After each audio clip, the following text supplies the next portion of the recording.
So, tonight I am delighted to welcome our feature presenter, Dr. Mike Webster, who wears multiple hats at Cornell University. First, he is director of the Macaulay Lab, which is a media collection dedicated to capturing and presenting recordings, audio, video, and photos that capture the behavior of wild birds and other animals. In his role, he has been instrumental in growing the collection from 200,000 sound recordings when his tenure as director began in 2010 to over 2 million recordings today, developing the Merlin app, which has been downloaded by over 33 million individuals, and by making their digital sound library more accessible and as useful as possible for people who want to use the lab's recordings for research and educational outreach. Second, he is also the Robert G. Engel Professor of Ornithology in Cornell University's Department of Neurology and Behavior. In this role, he does research on and teaches classes about animal communication and behavior. Through his research and teaching, he aims for a better understanding of how and why animals communicate with each other, and also what accounts for the evolution of the incredible diversity of signals that we see in nature, such as the diversity of bird songs, plumage color, and the elaborate display of birds. As a researcher, Mike has studied wild birds in North America, the New World tropics, and Australia, focusing on the evolution of plumage and song signals and the effects of ecological factors on reproductive strategies. His research is published widely in leading journals such as Evolution, Proceedings of the Royal Society, and Behavioral Ecology. Mike's fascination with animal behavior began in childhood, spending time outdoors and exploring wild places, initially thinking he might want to be a marine biologist or veterinarian. Mike's fate was sealed when he discovered a passion for animal behavior while earning a Bachelor of Arts degree from the University of California, San Diego, and we're glad he did. He later received a PhD from Cornell University, where his dissertation focused on the behavior of neotropical bird on the Montezuma Oroopendala. Please join me in welcoming Dr. Mike Webster, who I'm sure will delight and inform us all with his presentation, Can Birding Save Birds? Mike, please share your screen and begin when you are ready. Great. Thanks, Scott. That was a very kind introduction. I really appreciate it. Before I share my screen, I just want to say, wow, you guys do a lot. I give presentations to Audubon and birding groups quite frequently, and I don't think I've ever seen a group as active as you all are. So I'm very impressed, and I'm definitely going to time my next visit. My cousin Keith is online here, and I visit him occasionally in Naples. I'm going to make sure I time my next visit to his place to coincide with one of your events so I can join up. But now let me share my screen.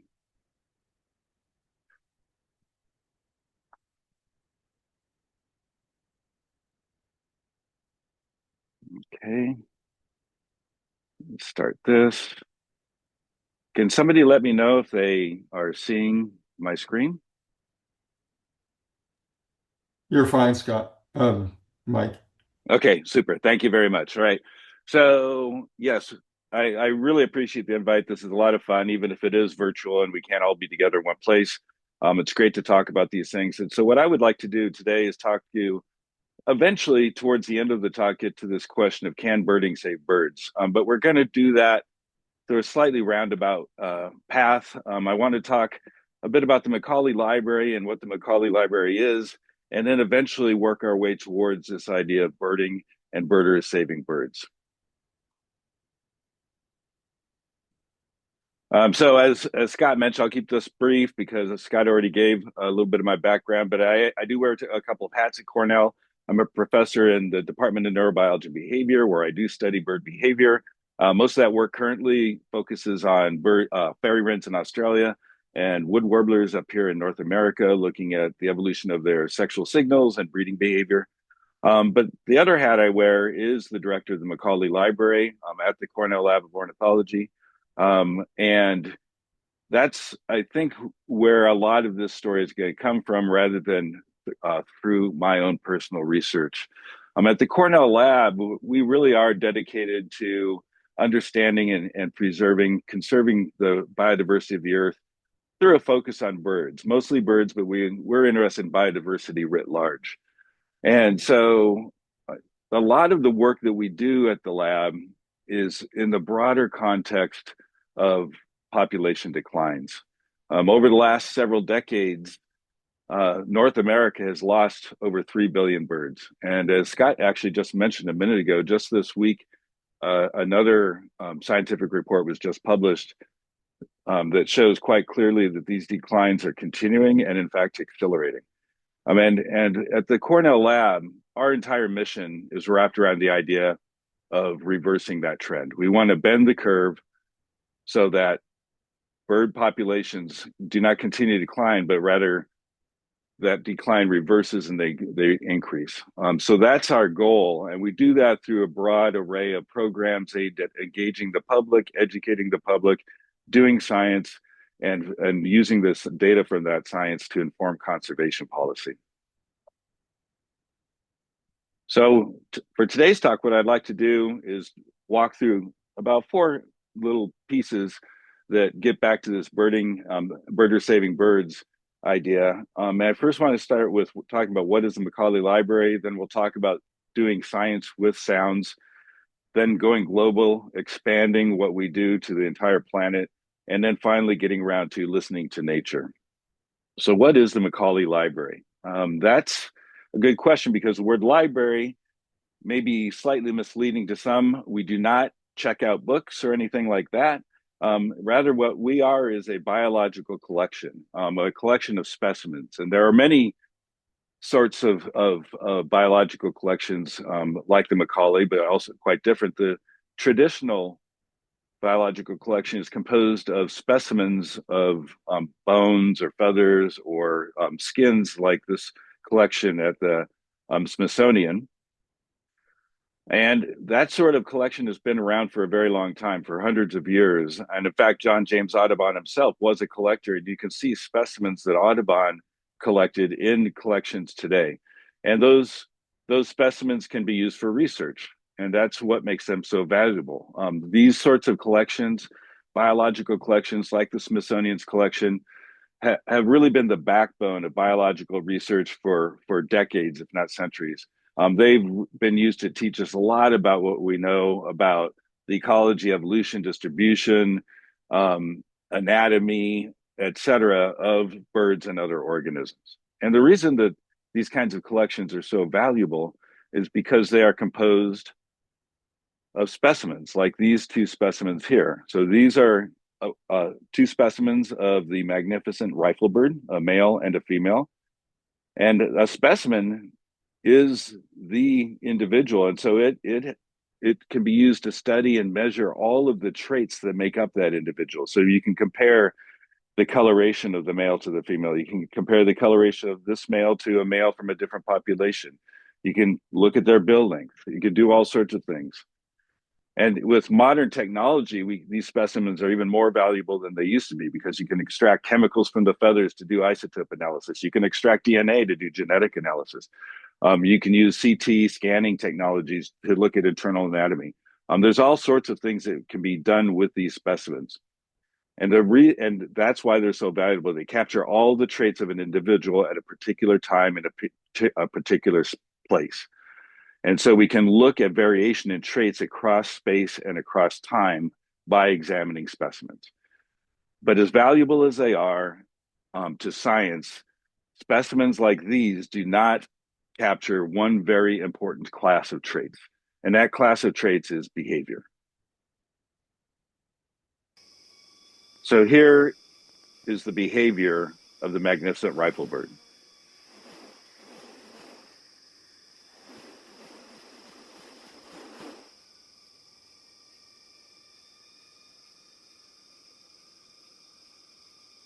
This is how a male and a female interact with each other. So the male's courting the female, trying to persuade her to mate. His bill is pointed straight up. That blue you're saying is his throat. It's iridescently colored. And I hope you can hear the sound that his wings are making.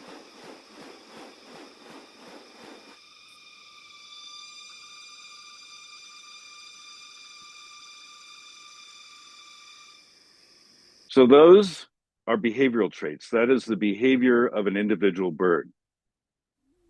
Here's the behavior of another rifle bird at a different part of Australia.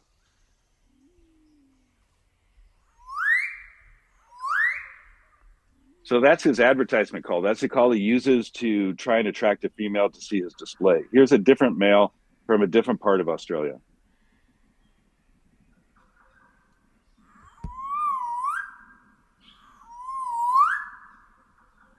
He sounds different, right? He has a different a different call that he uses to try and attract females. And it's that variation that fascinates biologists. It's like, why do they sound different? What are the consequences of those differences? Do they lead to speciation? Are they two different species? Is it just individual variation, or is it variation between populations? How has natural selection favored those sorts of changes? That sort of thing is really the bread and butter of what a lot of the biologists are interested in. But you need to have specimens that capture behavior to look at that kind of variation.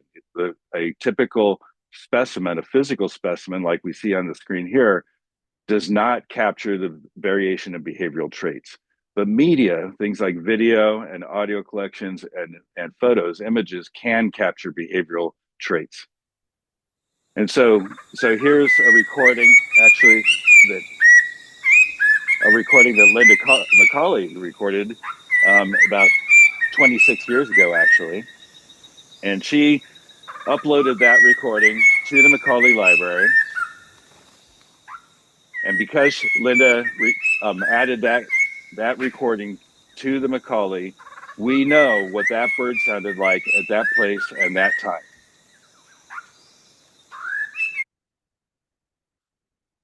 So what the Macaulay Library is it's a collection. It's a biological collection that can be used for research, for education, for conservation, and for engagement. And the media specimens that we have in the Macaulay capture behavioral traits of birds and other animals. And those traits, those media can be used to understand variation in those traits, how they evolve, and how they are changing over time. So how do you do that? Okay, let's talk about using media to do science. So here is a vireo singing.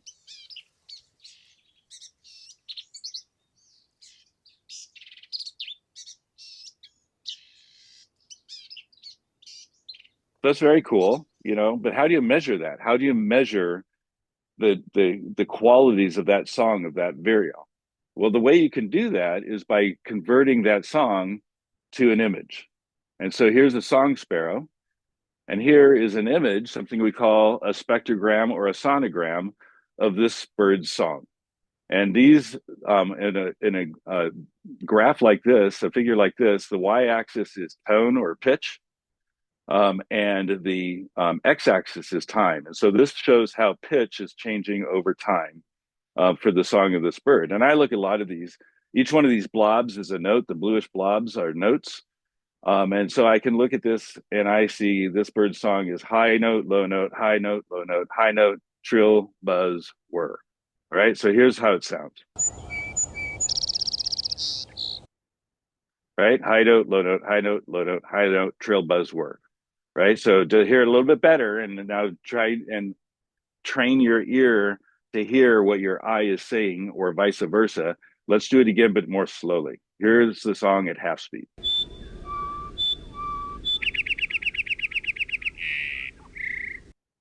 Right? So high, low, high, trill, buzz, whir. Right? So here's a few more. Just for fun, I want to play a few bird songs and show a spectrogram movie. And so these are the same kind of spectrograms that we just looked at for the song sparrow. The x-axis is pitch. The x-axis is time. The y-axis is pitch. And when I play this, it's going to play like a movie. So whenever that purple line crosses a note, you'll hear the note. So here's a wood thrush, common bird up here in the spring. Just beautiful. Try to follow with your eye. Now again, let's slow it down. Follow with your eye and listen with your ear at the same time.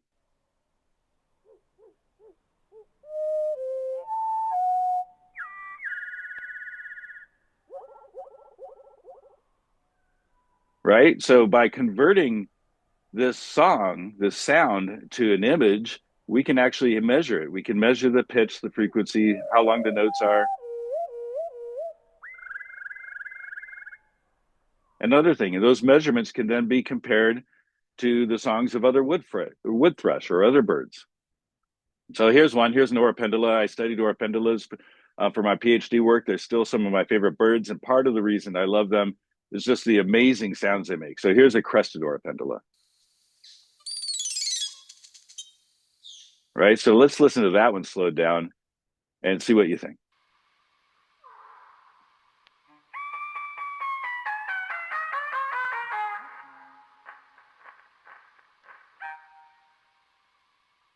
I mean, I hear that and it just blows my mind. It's like, how does that bird make that sound? Like, what is the mechanism that makes it sound? Basically, it sounds, when you slow it down, it sounds like plucking the strings of a harp and just going down the scale. It's an amazing sound. And of course, you know, it's par for course. Birds in general, many birds make amazing sounds like this wren. You know, it's just like jazz improvisation, and they're just making these amazing sounds. But by turning them into an image, so we can visualize the sounds, we can start to study them. So I want to talk about just a couple of little stories about doing science with sounds, with recordings. The first one is from research done by Arthur Allen back in the 1930s. Arthur Allen was the founder of the Cornell Lab of Ornithology.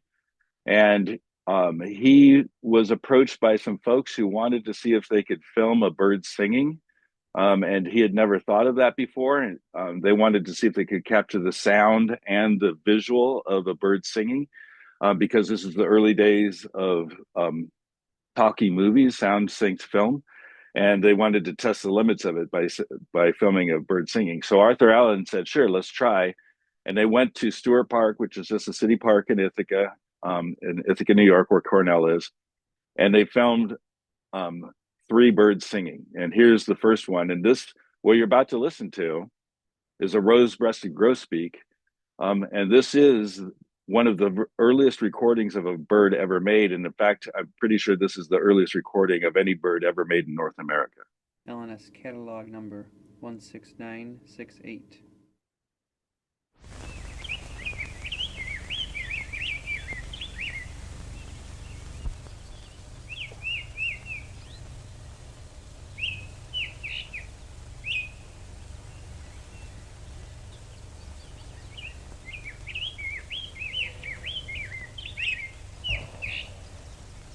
Just a study. We are listening to a bird singing from 1929.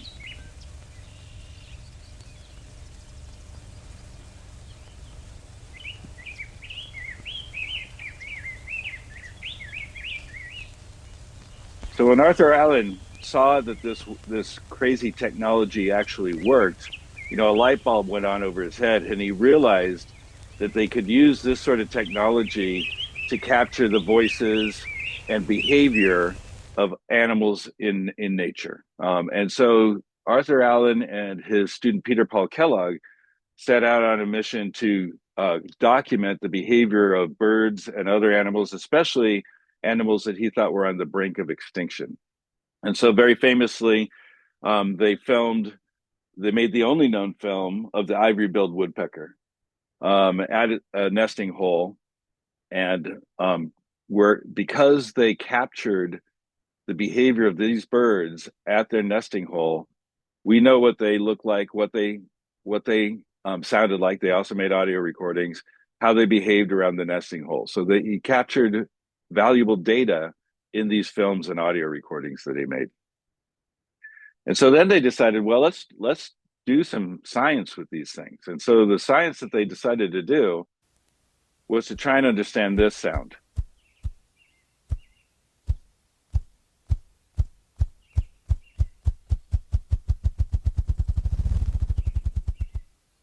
So I don't know if you can hear that because it's a very low pitched sound and you need pretty good speakers in your computer to hear it. But it's the sound of this bird, the ruffed grouse, a male ruffed grouse producing his display call.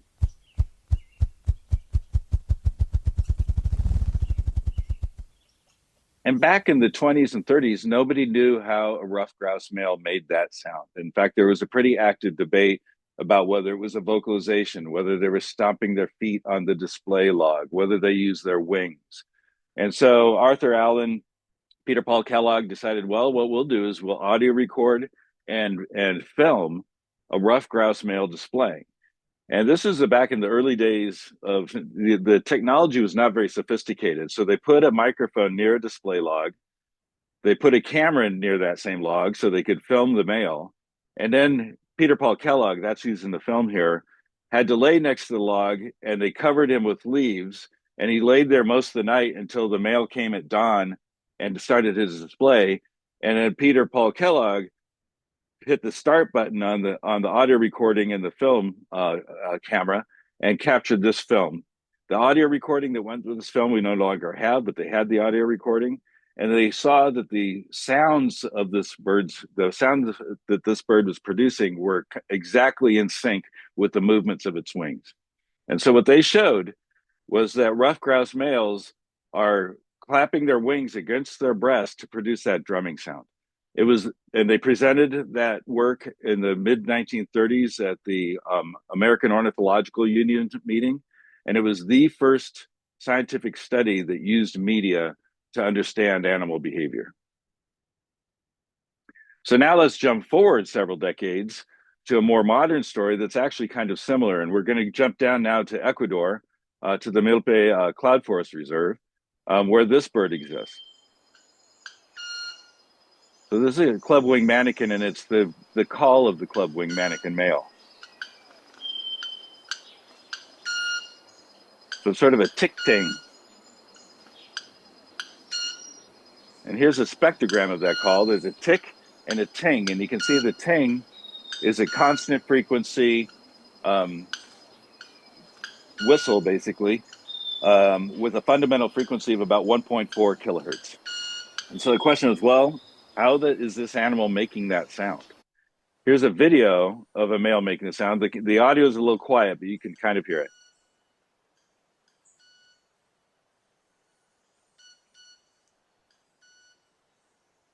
There's another male in the background. So you can see whenever he makes his call, he's lifting his wings behind his back, which is a really odd thing. And his mouth doesn't seem to be opening at all. So that suggested, well, maybe he's making that sound with his wings somehow. So Kim Bostwick, a researcher from Cornell, went to Milpe with a high-speed camera so she could capture a displaying male on high speed so that she could slow it down and look at what this male's doing. And so on the right side of the screen here is a high-speed video slowed down so you can see what the male is doing when he's making that ting call.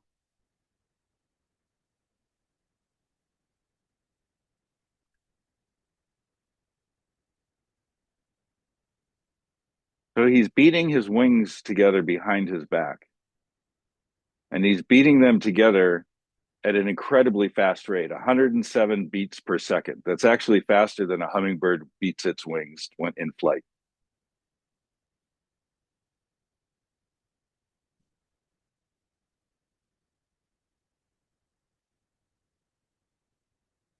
So it looks like something's going on with the wings and that beating together.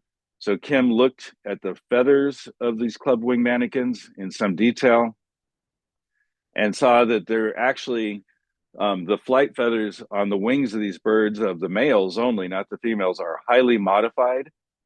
So that there is one of the feathers has 7 or 8 ridges on it, and the other feather, when the male beats his wings together, a feather rubs against the one with the ridges, like this.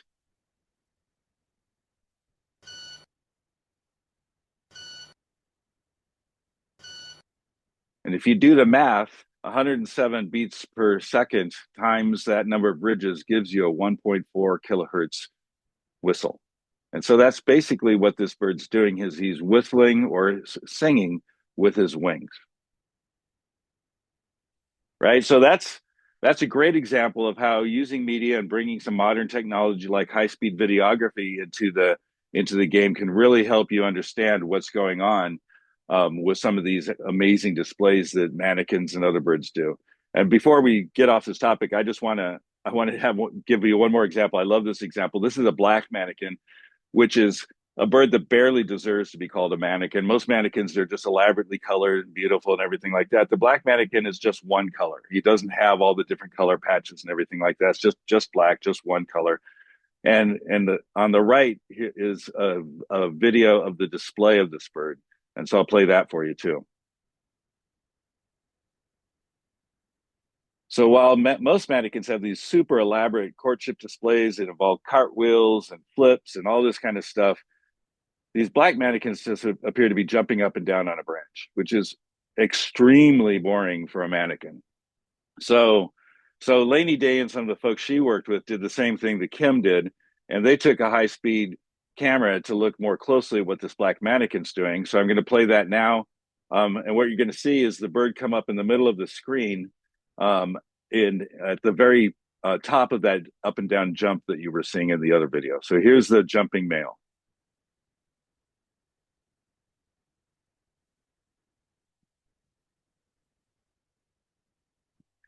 So what he's doing is jumping up, and at the top of his jump, every time he does it, he does a backflip.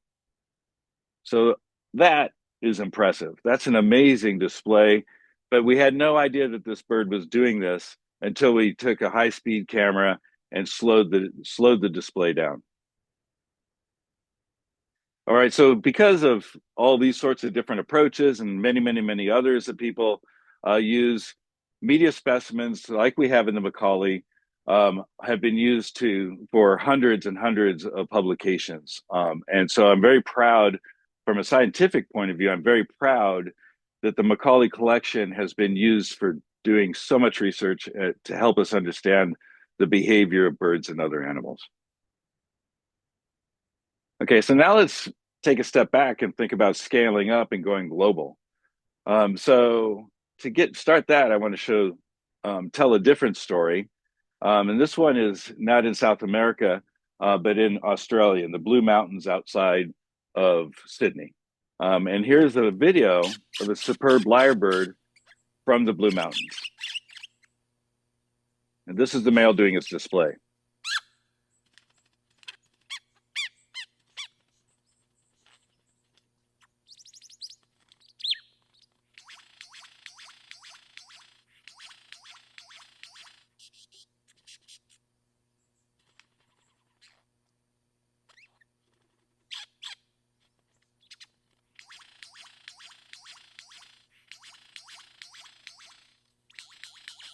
And now he's going into a dance.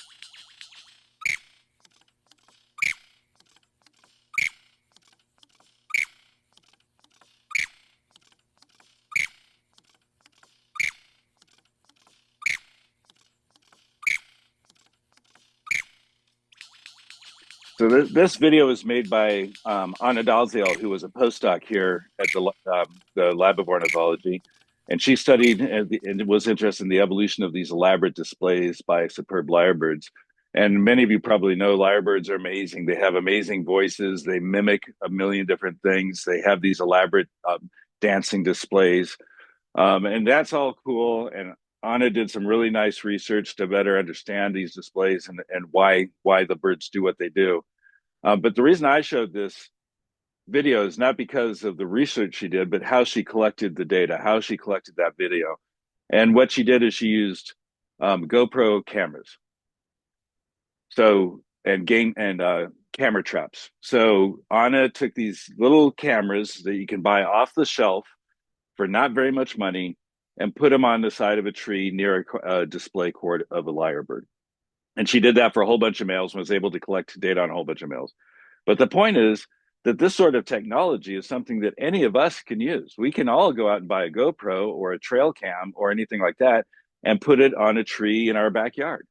And people are doing that all over the world. And they're capturing all sorts of images of different animals doing their thing. And they're being used to census animals and figure out how many are here and there. And this technology has gotten so good and so cheap in recent years that there are cameras and automated recording units all over the world that can be used to collect data. And at the Cornell Lab, we've used these also for engagement. So we have a whole bird cam program that has these cameras on nests or display courts or what have you of different animals. And just for fun, I want to show you a couple of clips from a camera that was on a heron nest here in Ithaca. So there's the camera being installed right next to the nest. And here's a video from that camera.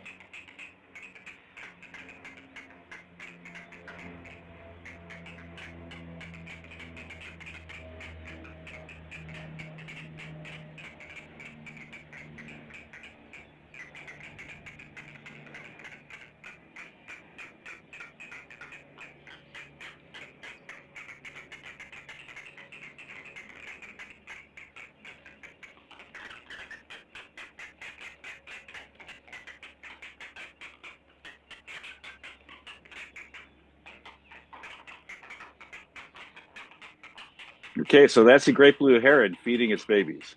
All right, and so from videos like that, we can actually get data on, well, what do parent herons feed to their young? You know, does it change over time? How much food do they bring to the nest? Things like that. So that's data. That's science. You can do science with those sorts of videos. And I just want to point out that there are five nestlings in this nest, five young herons. And the reason I want to point that out is because I want to show you the next video, which is a video of this same nest, but taken a few weeks earlier before the eggs had hatched. And this next video was taken at night. So this camera is equipped with infrared, so it can video at night. So here's that same nest. The parents on the nest.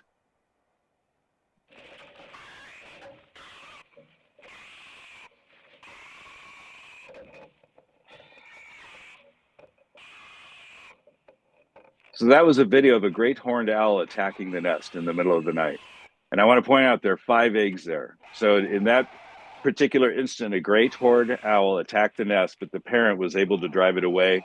And the 5 eggs that are in the nest at that point went on and hatched and produced young. So that is, again, data. That's information about great blue herons. I had no idea the great horned owls attacked the nests of great blue herons. You know, we learn things when we put these cameras and these audio recorders and whatnot out in nature. And because the technology is so easy to use now and so inexpensive, lots of people are doing it. There are lots of people out there collecting audio recordings, collecting videos, collecting photos. A lot of birders and e-birders who are out there collecting these sort of media and then uploading those through eBird into the Macaulay Library. So even with smartphones, people can go out and capture images, capture videos, capture audio with their phones. And so this means that the amount of data that's coming in from participatory scientists these days is astounding. There's an amazing tidal wave of valuable data coming in now. And so about 10 years or so ago, we recognized this. And so the Macaulay Library teamed up with eBird to make it possible for people to upload their media, sound recordings, audio recordings, and photos along with their eBird checklist. And those media go directly from the checklist into the Macaulay Library where they can be used for various things. And because of the popularity of doing that, the size of the Macaulay collection exploded. So this is, I promised I wouldn't show too many graphs, but I want to show this graph.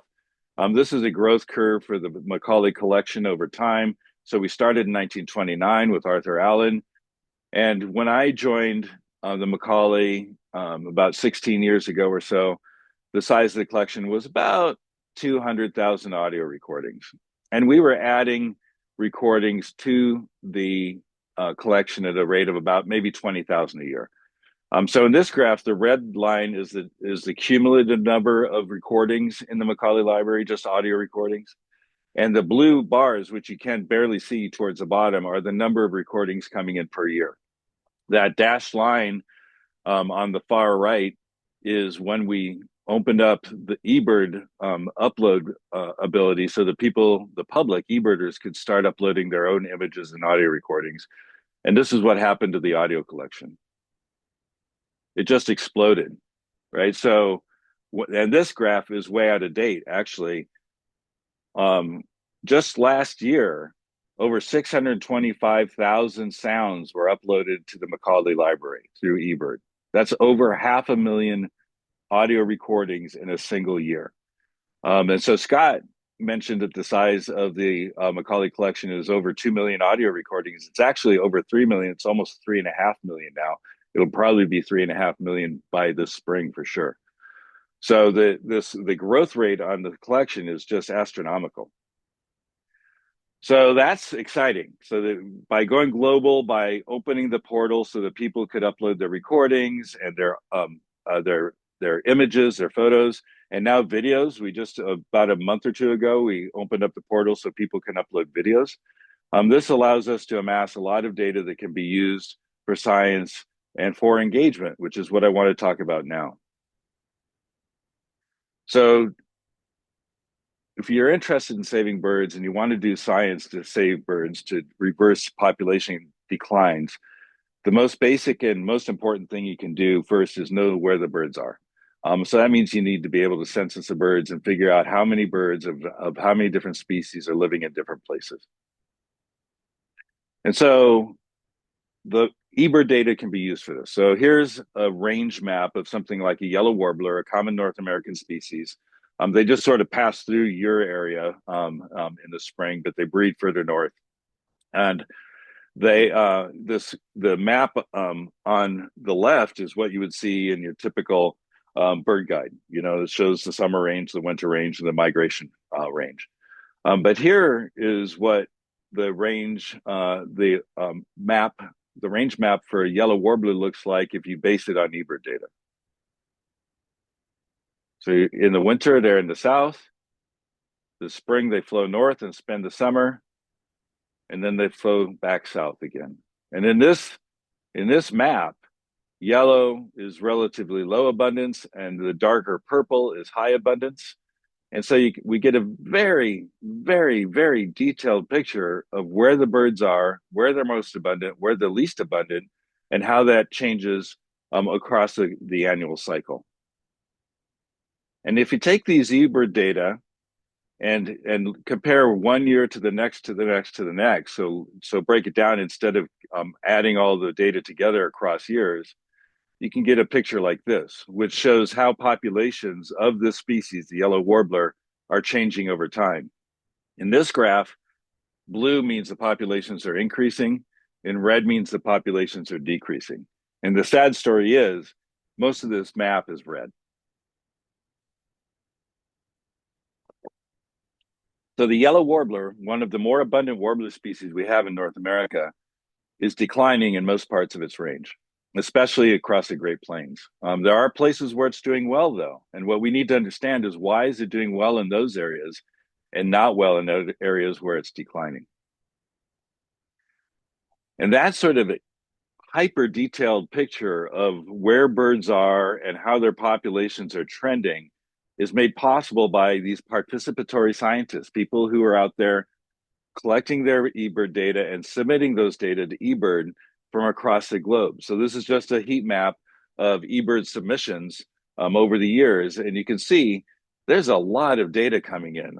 eBird now has over 2 billion observations. So there's a lot of data that we can use to do science.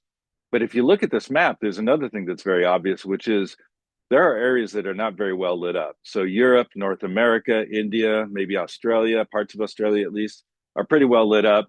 Some parts of South America, but most of Africa is dark. There's not very much data coming in from really important conservation areas of our planet. A lot of Asia, very dark. And so we need to get a better picture of how bird populations are doing in those areas too, where eBirders don't tend to go. And fortunately, we can use media to do that too. We can use ARUs, so automated recording units that are strapped to the side of a tree like this one here, can census the sounds the birds and frogs and other animals are making. So they can census animals by their voices. And so using this sort of technology allows us to collect a lot of data in areas where birders may not be going. So we can put ARUs like this up in areas that are critically important for conservation, but that are not closely monitored by birders. The problem is that these ARUs are very good at collecting data, and you can get years and years and years worth of data that is too much for a human being to listen to. And so what we need to rely on is machine learning and AI approaches to listen to the recordings and detect which species are present and which species are not present in those recordings. So you can take a woodland soundscape like this, and you can listen to the sounds of the birds and determine who's there singing. And we've taken this exact same technology, this machine learning technology, and put it into Merlin, the Merlin app that the Macaulay Library team produces, so that you can take Merlin out on your phone and listen to the birds that are singing wherever you're birding. And so you may recognize some of the songs yourself, you may not recognize some, but Merlin can help you learn to bird by ear.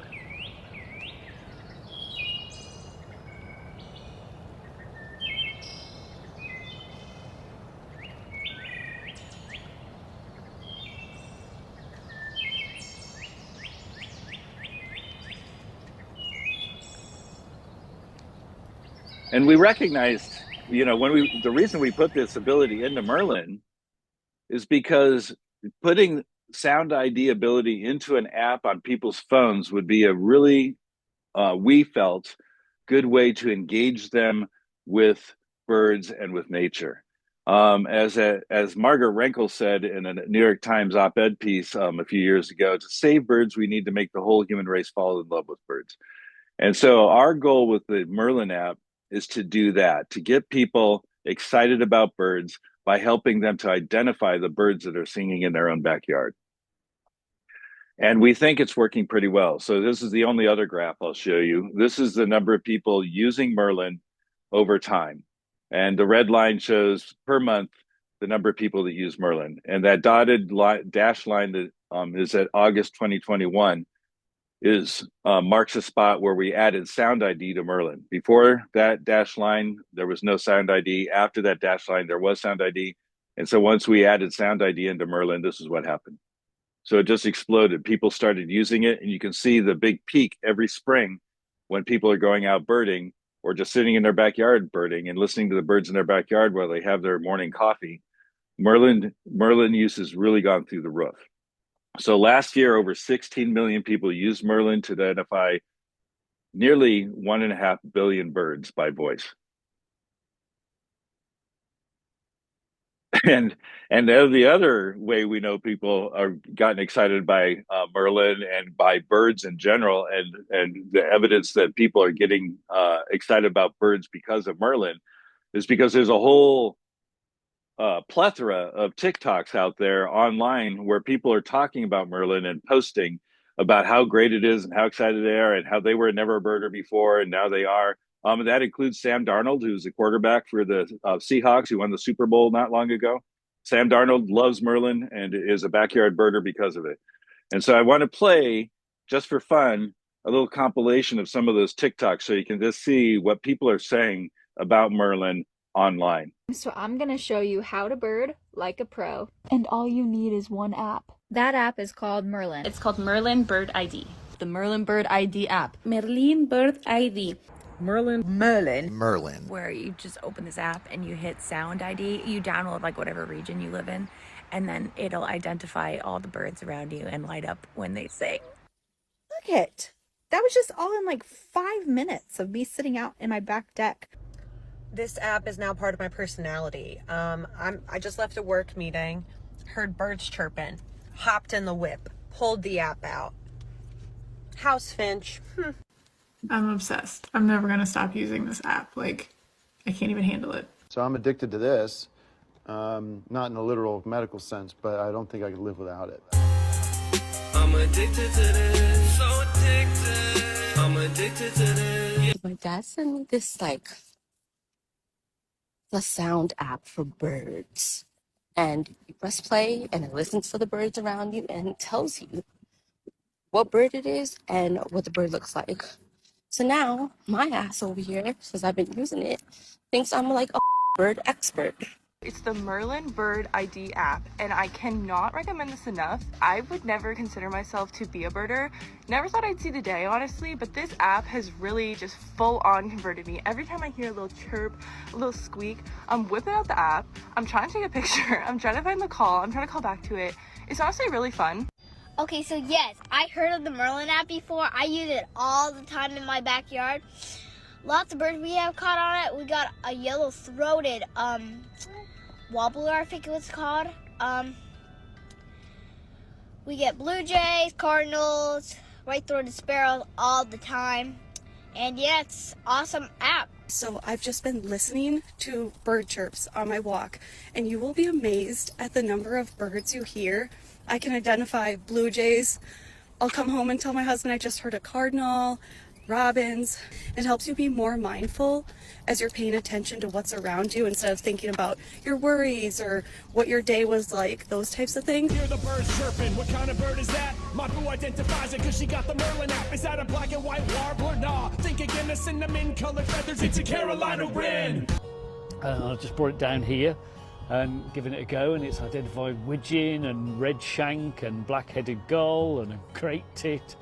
And it's absolutely brilliant. It seems to work really, really well. I want you to do an owl hoot, and I want to know if it really sounds like owl.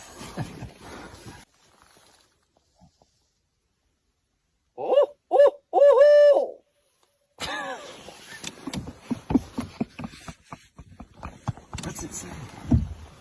Barred owl. Take that.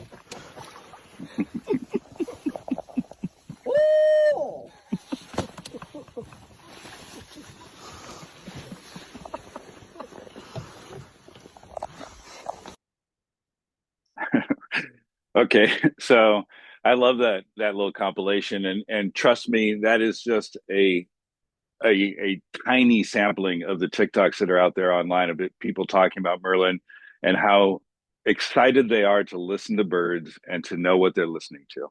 And that was our goal. So we're really excited, and we're trying to expand it now so Merlin works across the globe. That's the goal. We want everybody everywhere to be excited about the birds in their backyard. And the recordings that power Merlin and are coming from the Macaulay Library. So those recordings start with birders who make some kind of recording with a nice rig or with their phone. They upload those recordings to eBird, those go into the Macaulay Library, and then they are fed into the algorithm that powers Merlin Sound ID.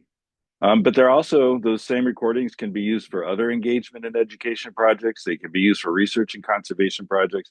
They can be used for all of the things that Macaulay Library is all about. But it all starts with birders, making those photos, those recordings, and uploading them with our eBird checklist. And so, to me, the answer to the starting question, can birding save birds, is a profound yes, absolutely. It's because people get excited about birding, they start watching birds, they record birds, they photo birds, they upload those to the Macaulay so they can be used in things like Merlin. And then it's a feedback loop because Merlin then gets other people excited about birds, and it feeds back and it helps get other people excited about birds, the birds in their backyard, the birds across our nation. And then those people take political action, they donate money or time to conservation projects, they take action. And so that's, I think, really the important message to me is that birding can save birds, and that means people like you, people like Everglades Audubon. You folks are out there doing the thing that get people excited about birds. Your enthusiasm for birds is contagious, and so keep it going.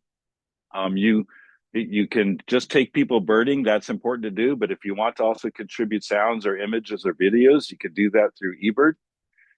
And if you don't do audio recordings, maybe you do photos but not audio, and you want to learn how to do audio recording, you can take the How to Record Bird Sounds course that's at Bird Academy, so through the Lab of Ornithology.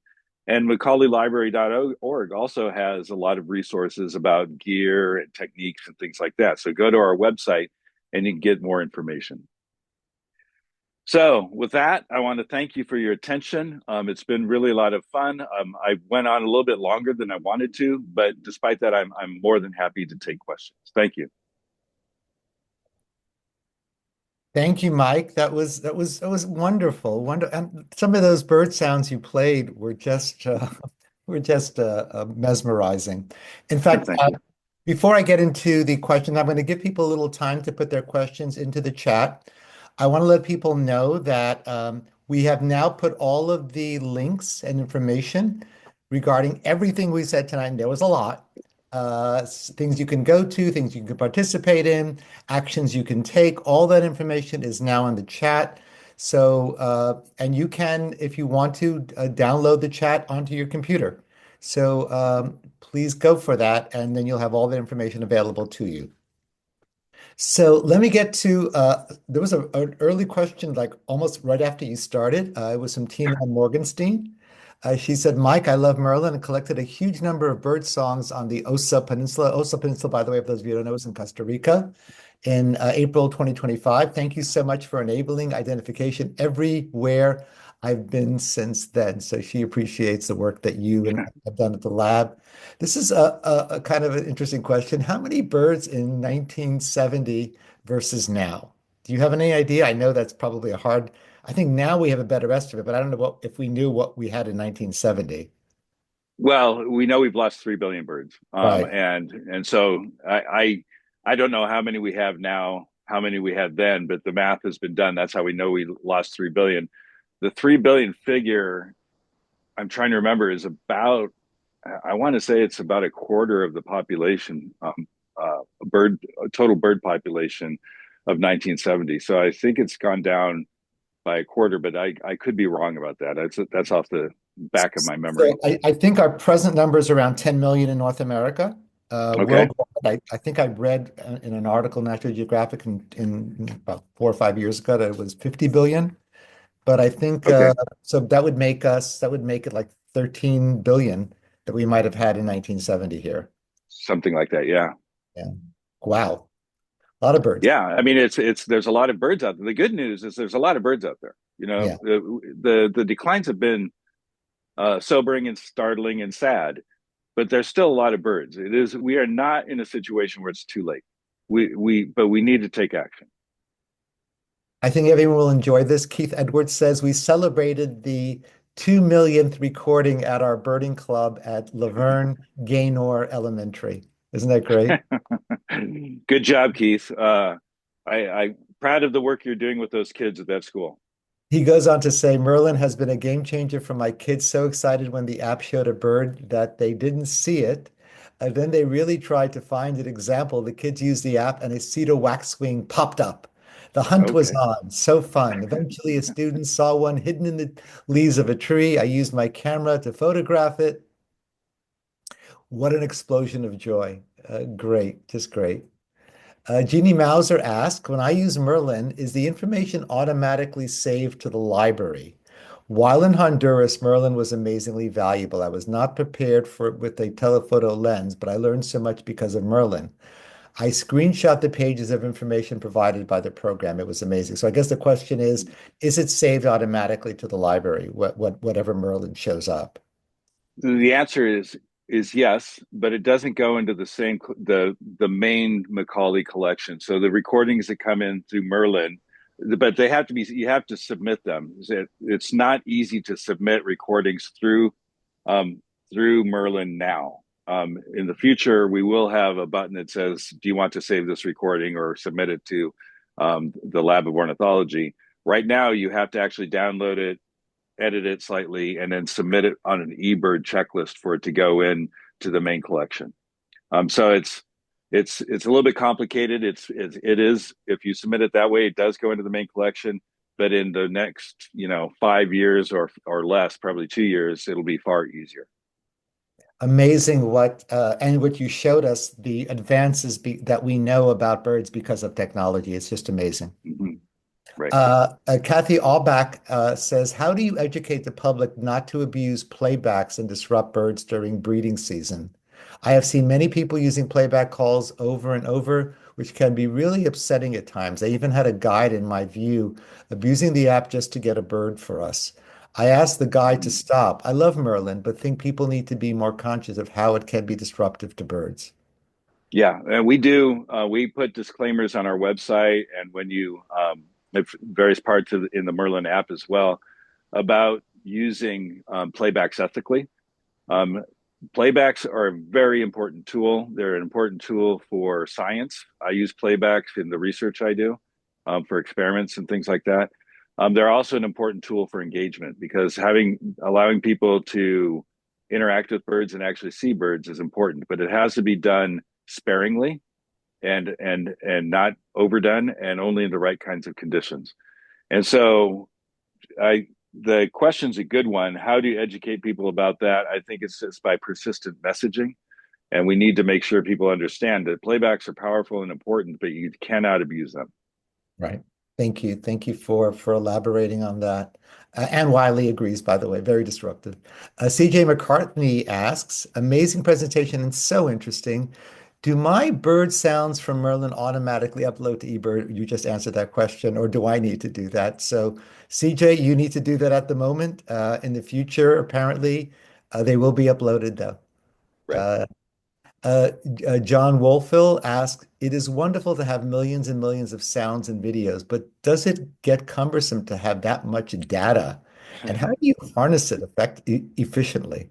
Yeah, that's a great question. That's one that keeps me up at night. When I started, our goal was to figure out ways to really grow the collection, and I'd say we've been successful at that. But now it's so large, it's getting hard for people. The analogy I use is a needle in a haystack. The bigger the haystack gets, the harder it is to find the needle you want.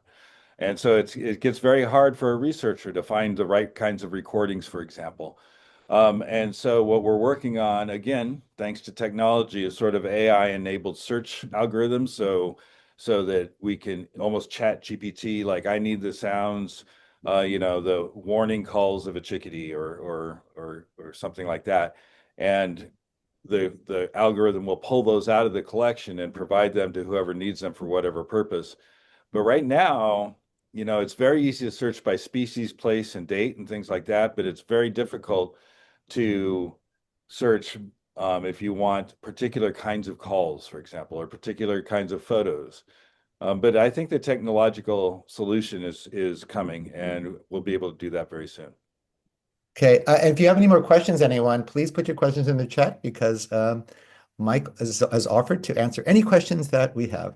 So Anne Wiley asks, I know it's incredibly involved, but I find Merlin to be incorrect up to about 8% of the time. I get birds never found in North America right in my own backyard. It cannot tell the painted bunting chip nor the spot-breasted oriole. Yes. Yeah, so that's a really good point and this is another disclaimer we put on the app, is that what Merlin is telling you is the most likely thing that you're listening to based on what it's hearing and its algorithm. It's not telling you that is what the bird is. And so we really strongly encourage, if you hear the bird, if you can identify it by voice yourself, that you can verify it, that's great. But if you're not sure, you should seek it out and look and verify that that's actually what it is.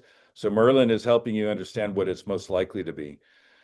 The app has challenges if you have your location services off. If you turn location services on, it's much better.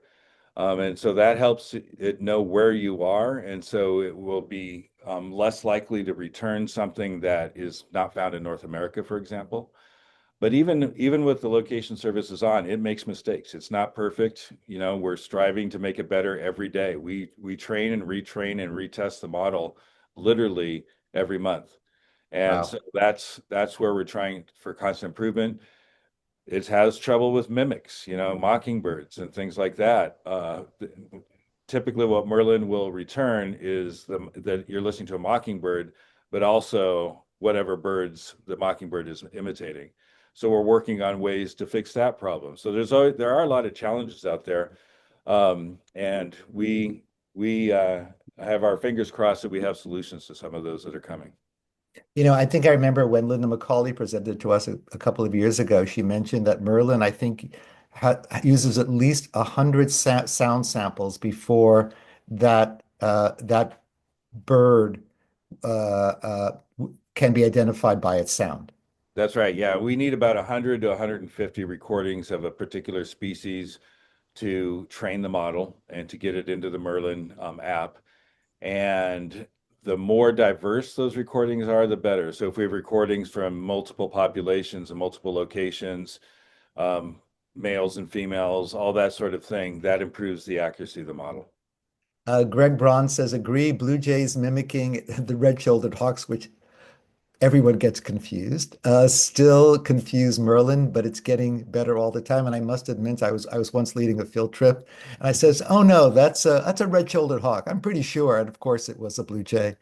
So they're good. Yeah. I mean, we get Susan, fooled, the app will get fooled. I will say that humans are better than the app. A good trained, someone who knows how to bird by ear is better than Merlin. But not a lot. And Merlin is better than a person who isn't good at birding by ear. But our goal, we have sort of a funny goal with Merlin. Most app developers want people to use their app more and more, and they put bells and whistles in that to make it happen. We actually want people to use our app less. The idea is for you to take the app out and start to learn the sounds of the birds in your area. And Merlin lights up every time it sings. And so there's a positive reinforcement.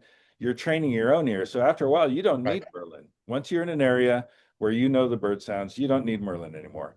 And so I don't use it much, when I'm birding around Ithaca. I know the birds there. When I go to a new place where I don't know the birds, I use Merlin a lot, but I start to learn them, and then I don't need Merlin as much. So it's a kind of a funny cycle we have with it. so that's good advice, I think, for people who are either getting interested in birding and who really want to learn more about bird sounds to use it as kind of a learning tool. Exactly. It's intended to be a learning tool. Yeah. Susan Young, this is an interesting question. She says, is there a way to report it when Merlin makes a mistake in identification?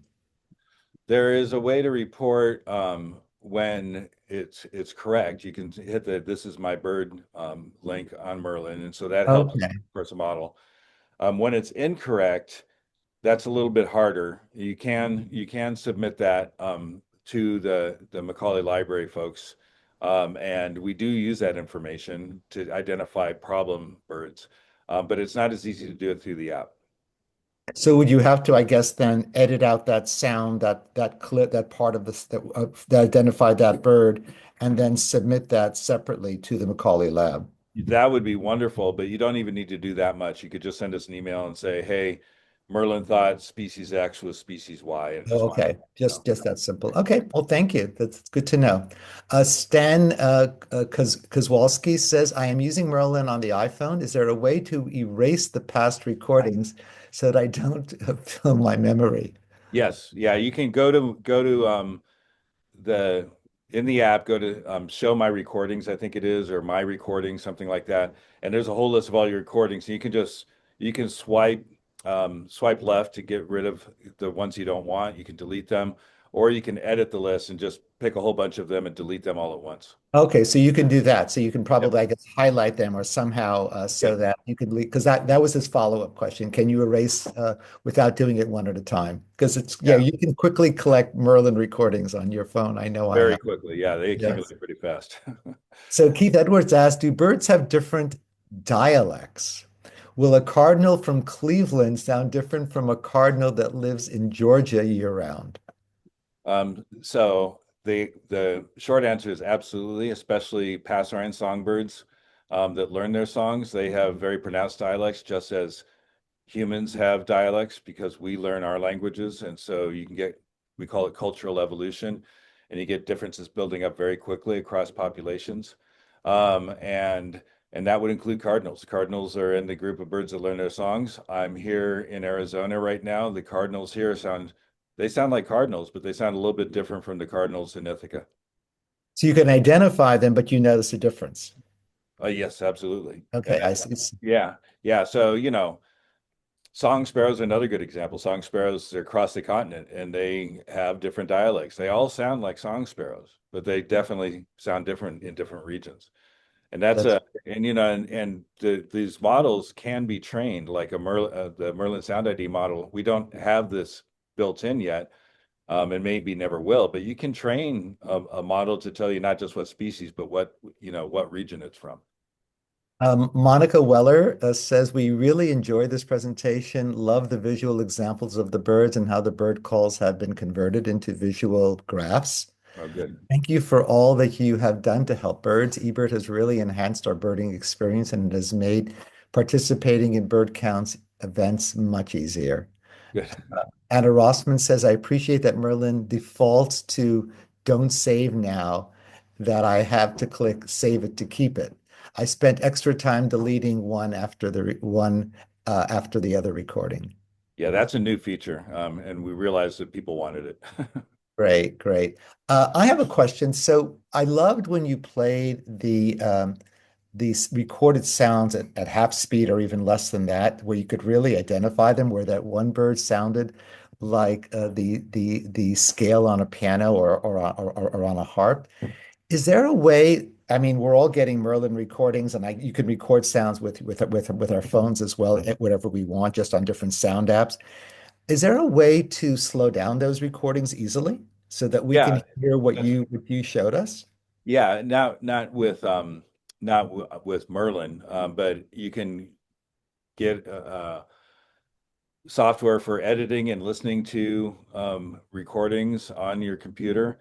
I use one that's called Ocean Audio, which is free. Ocean Audio, okay. Yeah, Ocean Audio. It's spelled funny. It's OCEN Audio, and it's free. It's made by some folks in Brazil, and it's very simple to use and very powerful in terms of. And I use that to edit my sounds before I upload them to eBird.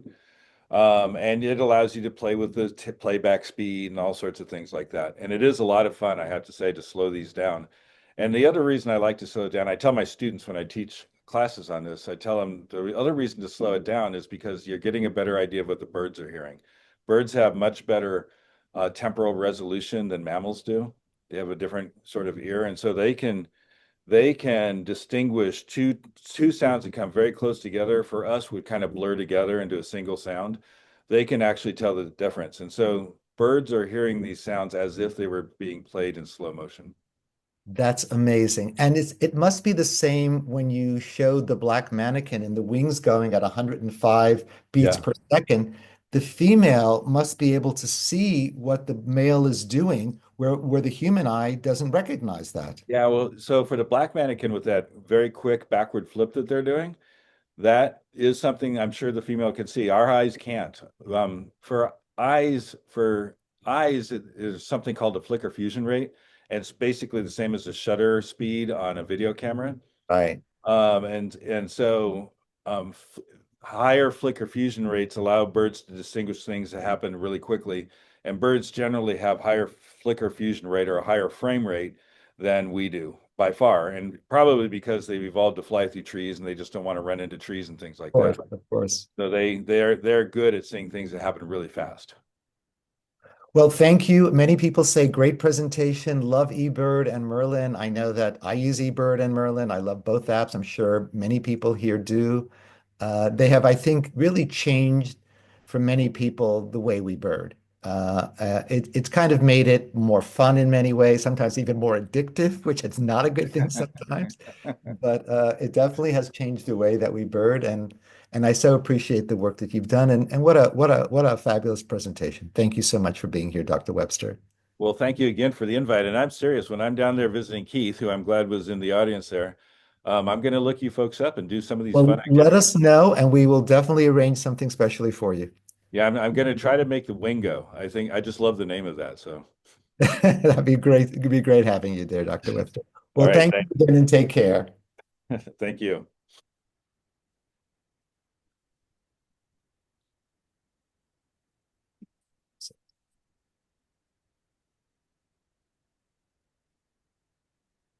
Well, thank you, everyone. It was great having you with us for another wonderful evening. It takes a great team to help bring these virtual presentations.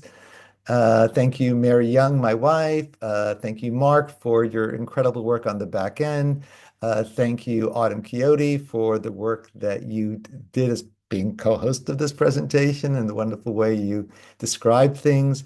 Next month, on April 7th, when we will be hosting author and environmental studies professor Hilary Flower, I love her last name, of Eckerd College, when she will be presenting on the snail kite's secret history in Palm Beach County and how a miracle roost was saved. So be sure to join us on April 7th to hear this very secretive information.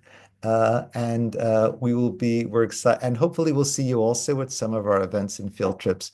Good night. Thank you for joining us this evening. Enjoy the warmer weather and see you all next month. Take care, everybody.